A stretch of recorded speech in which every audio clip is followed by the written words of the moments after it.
ওইটার পাশাপাশি আমি যখন অনলাইন ব্যবসায় হাত দিই, তখন আমি এখানেও ধরা খাই, আমি ওইটাতেও ধরা খাই। একটা পর্যায়ে আমি একদমই শূন্য, আমার দাঁড়ানোর মতো জায়গা নেই। আমি আমার পড়ালেখার যোগ্যতা অষ্টম শ্রেণী পর্যন্ত। তখন স্মার্টফোনও ভালো করে চালাতে পারতাম। সেল হচ্ছে, সংসার চালাচ্ছি, খাচ্ছি, বেড়াচ্ছি, মার্কেটিং করতেছি। না, এটা বিজনেস না। Right, exact. আমি যেটাতে কাপড় সেল করি, হ্যাঁ, ওটাতে হচ্ছে আমার লাস্ট মান্থে সেল হচ্ছে 11 লাখ সামথিং। আসসালামু আলাইকুম, এই ভিডিওতে আপনাকে স্বাগতম। তো মূলত এই ভিডিওটি হবে একটি কেস স্টাডি কিংবা রিয়েল লাইফ একটি বিজনেসের সাকসেস স্টোরি। আমার সাথে যিনি বসে আছেন তিনি আমাদের রিয়েল বিজনেস কোর্সের একজন মেম্বার, এবং মূলত তার বিজনেসের এখন কি অবস্থা, তিনি বিজনেসে কি করছেন না করছেন এবং কিভাবে বিজনেসের একদম শূন্য থেকে সফল হচ্ছেন বা সফল হয়েছেন, এই বিষয় নিয়ে মূলত আমরা এই কেস স্টাডিটা শুরু করছি। তো এই কেস স্টাডিটা যদি আপনি একদম শুরু থেকে শেষ পর্যন্ত দেখেন, আশা করি আপনি আপনার বিজনেসের অনেক কিছু ভুল ধরতে পারবেন, যেটা আসলে আমরা সচরাচর করে থাকি। আর এটা যদি আপনি দেখেন, আমি নিশ্চিতভাবে বলতে পারি আপনার এখান থেকে লার্নিং এর অনেক কিছু আছে, যেটা আপনাকে আপনার বিজনেসকে গ্রো হতে বহুগুণে হেল্প করবে। তো আপনার পরিচয় দিয়ে শুরু করা যাক। আসসালামু আলাইকুম, আমি আলিম আকাশ। আসলে এই নামে আমাকে সবাই চিনে। আমি ঢাকায় থাকি। আমি ই কমার্স ব্যবসা করতেছি। আমার প্রোডাক্টগুলি হচ্ছে কাপড়। আমার বেশ কয়েকটা প্রোডাক্ট আছে, সবগুলি প্রোডাক্টই কাপড়। আচ্ছা, তার মানে আপনি কাপড় রিলেটেড বিজনেস করেন। তো এখানে আপনার বিজনেসের জার্নিটা মূলত কবে থেকে শুরু হয়? আমার আসলে বিজনেস জার্নিটা 2015 সাল থেকে শুরু হয়। আর অনলাইনে? অনলাইনে শুরু হয় 2020 থেকে। অনলাইনে 2020 সাল থেকে। সো এই 4 বছর কিন্তু অনেক লম্বা একটা সময়। তো এই 4 বছরে আপনার বিজনেসের কিছু অভিজ্ঞতা নিয়ে কিছু কথা বলুন, যে বর্তমানে বিজনেস যারা সচরাচর শুরু করে থাকেন তাদের কি কি মিস্টেক হয়, আপনি কি কি মিস্টেক করেছেন এবং আসলে আপনার শুরু থেকে কি কি করা উচিত ছিল, এই বিষয় নিয়ে কিছু বলুন। আমি যখন 15 সাল থেকে অফলাইন বিজনেসটা শুরু করি, তার মানে আমার একটা দোকান ছিল কাপড়ের।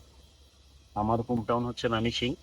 মামিসিংয়ে আমার একটা কাপড়ের দোকান ছিল, ওখান থেকে আমার আসলে ব্যবসাটা শুরু। ওইখান থেকে আসলে আমি কাপড়ের ব্যবসাটা যখন করতে থাকি, তখন একটা দিন, একটা সময় যাওয়ার পরে দেখি যে আমি 2 বছর 1 বছর যাচ্ছে আমি ব্যবসা করতেছি, আমার আসলে মূলধন ছাড়া কিছু নেই।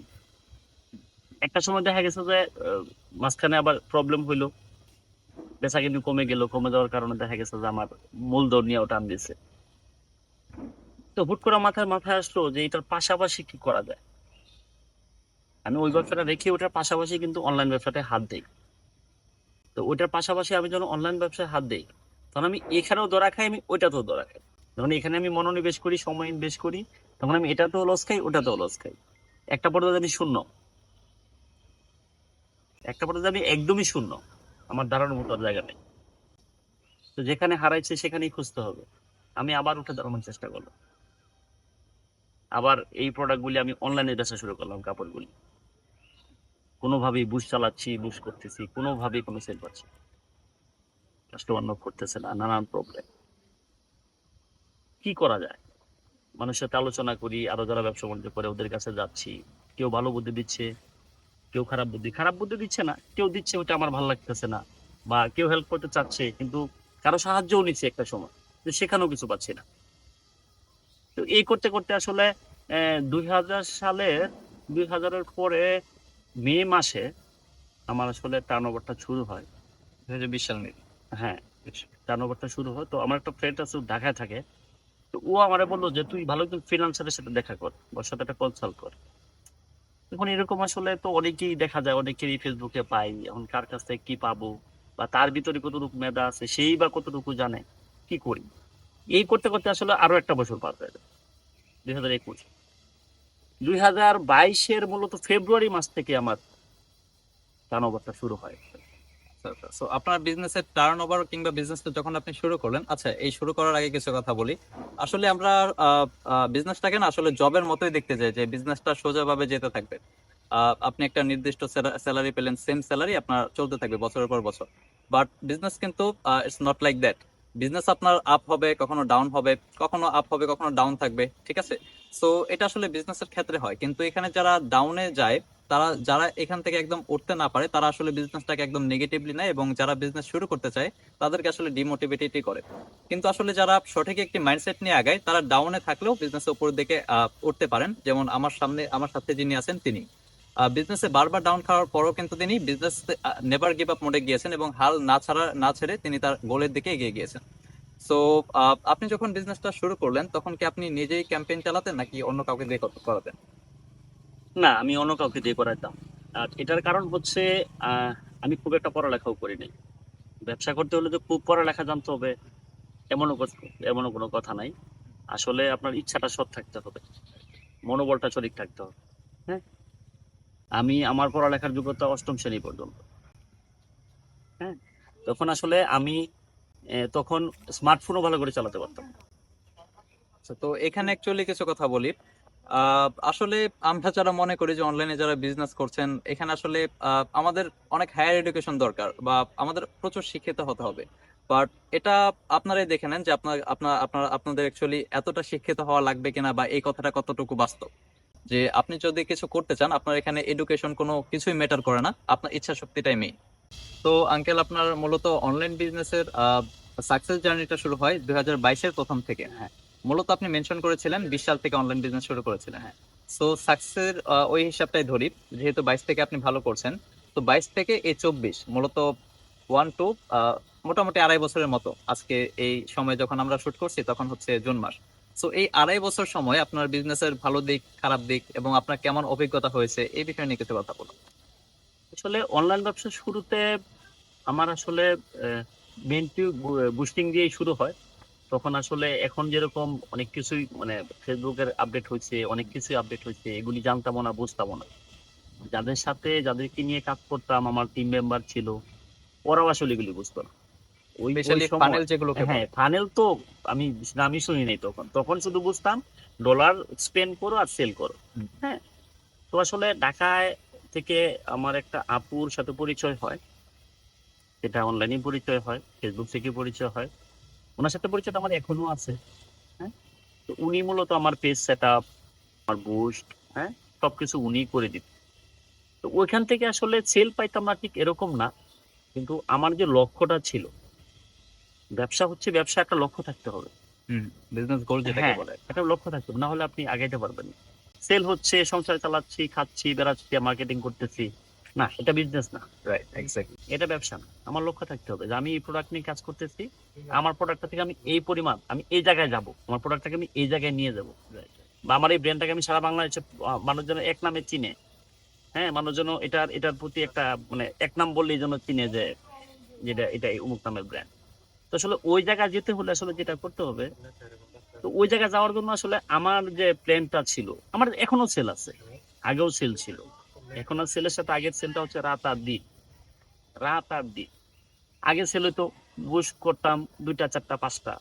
ঠিক আছে, ডলারের খরচ উঠে যা থাকতো, খেয়ে দেয়ে বউ পোলাপান নিয়ে আলহামদুলিল্লাহ। আলহামদুলিল্লাহ তো বলতেই হবে। তো আসলে আমার যে লক্ষ্যটা ছিল, আমি লক্ষ্যটা কখনোই পাইনি। আমি সবসময় আসলে মানে আমার ভিতরে সবসময় কৌতূহল কাজ করত। কেন? কারণ আমি যখন কুরিয়ারে আমার লোক যাইতো বা আমি নিজেও কোনো সময় কুরিয়ারে যাইতাম। আমি দেখতাম যে আমার পার্শ্ববর্তী যারা ব্যবসা করতেছে, তারা কুরিয়ারে পার্সেল নিয়ে আসতেছে, মানে হিউজ ১০০, ২০০, ৩০০, কেউ ৫০০, কেউ ৭০০। হ্যাঁ? আর আমি পার্সেল নিয়ে যাচ্ছি একটা শপিং করে ৫টা ৭টা। তো আমার ভিতরে একটা মানে কৌতূহল জাগে যে তারাও প্রোডাক্ট সেল করে, আমিও প্রোডাক্ট সেল করি। তারাও ডলার স্পেন্ড করে, তারাও অনলাইনেই বেচে। প্ল্যাটফর্ম এই ফেসবুকই প্ল্যাটফর্ম। তো আমার সেল কেন ৫টায় থাকবে? Right, right. এই জেদটা যার মধ্যে হ্যাঁ, থাকবে সে আমার এখানে সেল কেন সাকসেস হতে ৫টা পারবে। থাকবে? রাইট। আমি রিয়েল প্রোডাক্ট সেল করতেছি, উনিও রিয়েল প্রোডাক্ট সেল করতেছে। তো উনার সেল হচ্ছে প্রতিদিন ৫০০ পিস, আর আমার হচ্ছে ৭টা, ৮টা, ১০টা, খুব বেশি ডলার স্পেন্ড করলে ১৫টা, ২০টা। এর বেশি কোনোদিনই উঠে নাই, কোনোদিনই না। যেমন আমি একটা ঘটনা বলি, আমার ২৩ সালের ২৩ সালের শেষের দিকে, সরি ২৩ সালের মার্চের দিকে আমার উইন্টার একটা প্রোডাক্ট আসে। তো উইন্টার প্রোডাক্টটা অনেকেই সেল করে। তো আমি ডলার স্পেন্ড করতেছি। কত ডলার স্পেন্ড করছি এটা আমি একটু না বলি। তো মানে মোটামুটি ভালোই হ্যাঁ, ডলার হ্যাঁ, স্পেন্ড করেন। আমি ১০টা, ১২টা, ১৫টা হুম। আমার উইন্টার শীতের কাপড়। এত শীত। তো সারা বাংলাদেশে এতগুলি মানুষ, সবার গায়ে শীত লাগে। কিন্তু আমার প্রোডাক্ট চলে ১৫টা, ১০টা। আর আরো যারা শীতের কাপড় সেলতেছে ওদের সেল হচ্ছে ৩০০, ৪০০, কারো ৩০০, কারো ৪০০, কারো ২৫০। আমি এরকমও দেখছি যে ৮৫০, সর্বোচ্চ ৮৫০ আমি এরকমও দেখছি। যাক, পরে আমার ভিতরে জিদ কাজ করলো যে না, আমাকে আমার এই লক্ষ্যে পৌঁছাইতে হবে। এই স্বপ্নটা আমি দেখছি যে বড় ২০০, ৫০০ পার্সেল নিয়ে আমিও, আমার লোক কুরিয়ারে যাবে। হ্যাঁ, আমি এই স্বপ্নটা তখন আমার ভিতরে কাজ করা শুরু করলো। কি করা যায়? পরে আমি আসলে প্রবলেম গুলি খুঁজে থাকলাম যে কেন হচ্ছে না? ওরা ডলার দিচ্ছে, আমিও ডলার দিচ্ছি। আমারটা হচ্ছে না, ওদেরটা হচ্ছে। কেন হচ্ছে না? তো আপনি মেনশন করলেন যে আপনার এই মুহূর্তে যখন বিজনেস শুরু করেছিলেন ভালো যাচ্ছিল, খারাপ যাচ্ছিল না, তবে তবে আপনার ডলার কস্টটা অনেক বেশি যাচ্ছিল, যেটা আসলে যারা নতুন বিজনেস ওনার বিজনেস শুরু করেন তাদের আসলে ম্যাক্সিমাম ক্ষেত্রে এই সমস্যাটা হয়। সম্ভবই না। তারা টিকতেই পারবে। Right, right. এভাবে আসলে একটা সময় তারা হাল ছেড়েই দেন। কিন্তু আলিম আঙ্কেল যেটা করেছেন উনি, আপনি পরেই বলেন যে আপনি নিজেই বলেন আপনি পরে কি করেছেন। আসলে আমি সবসময় আমি ব্যক্তি জীবনেও কৌতূহলী মানুষ। যেকোনো বিষয় নিয়ে আমার কৌতূহলটা একটু বেশি। হুম। আমি যখন আমার অবসর সময়টা থাকে তখন আমি ফেসবুকে শুধু বিভিন্ন ধরনের রিলস ভিডিওগুলি দেখি না। আমি ব্যবসা রিলেটেড ভিডিওগুলি দেখি।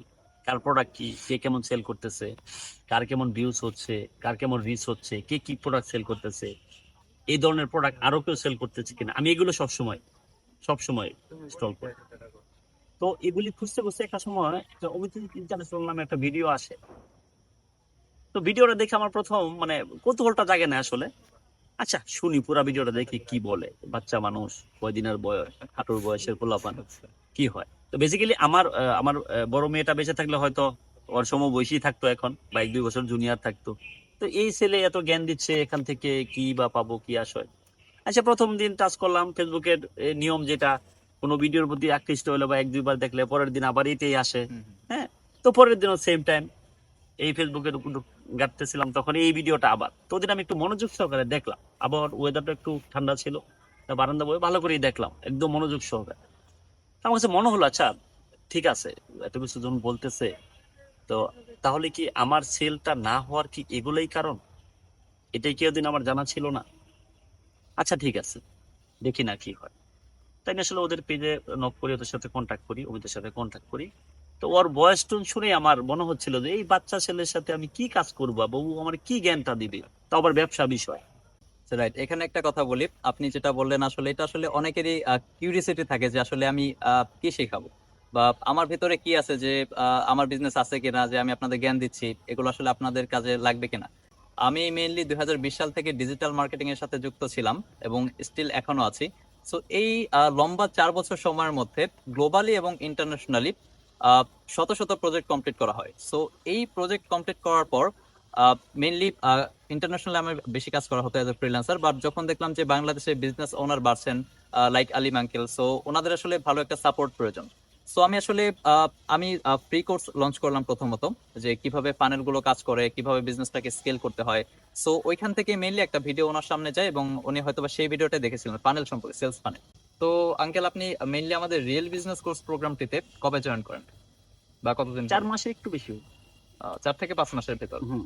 আচ্ছা, সো আপনার আমাদের রিয়েল বিজনেস কোর্স প্রোগ্রামের ভিতরে জয়েন করার পরের অবস্থা আপনার বিজনেসের এবং আগের অবস্থার মধ্যে পার্থক্যটা কি, বা কি কি ইমপ্রুভ হয়েছে বা কি কি পার্থক্যটা অবনতি হচ্ছে, হয়েছে? আগে যখন আমি বুশ মারতাম, আমার আগের যে প্রোডাক্ট ছিল কাপড়ে এখনো ওটাই আছে।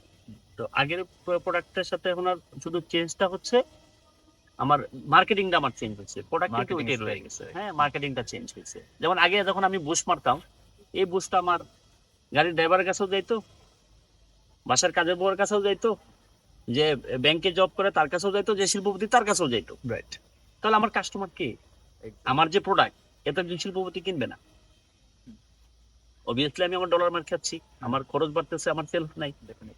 তো যখন আমি ফানেলটার কথা শুনলাম এই কোর্সের মাধ্যমে, তখন আমি ফানেল সম্বন্ধে কিছু বুঝি না।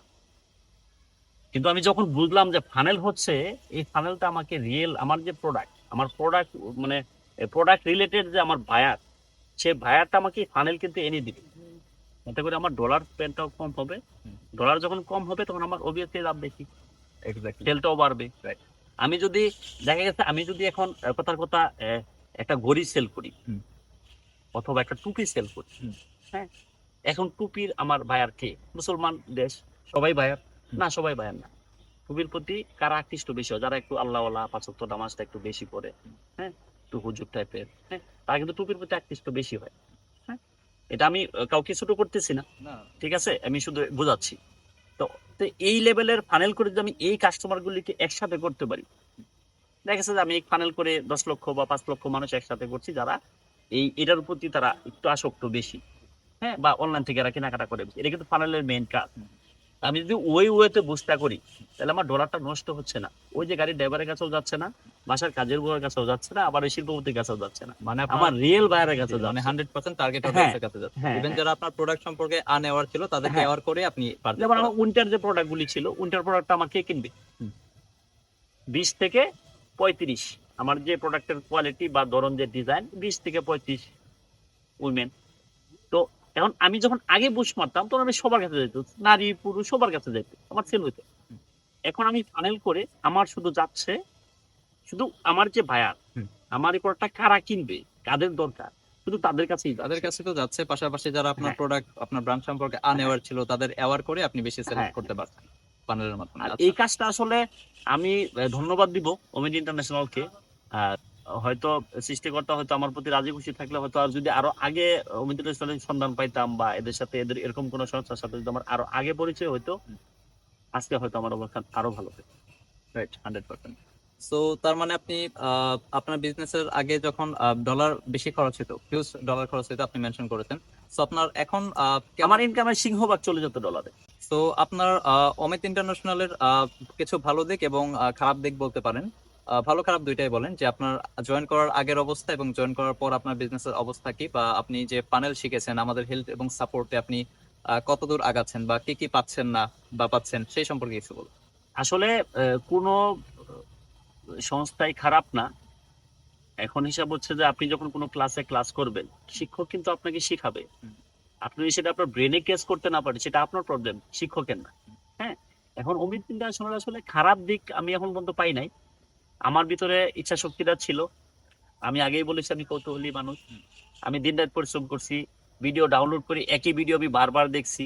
যখন আমি বুঝি নাই একটা বিষয়, যখন আমি বুঝি না, আমি একাধিকবার ওদের সাথে কন্ট্যাক্ট করছি যে আমি এই বিষয়টা বুঝতেছি না। তারা আসলে হয়তো আমাকে ফোনে বা ভিডিও কলে বোঝাইছে, হ্যাঁ লাইভে বোঝাইছে, কিন্তু আমার কাছে মনে হচ্ছে যে হাতে ধরে শিখাচ্ছে আমাকে।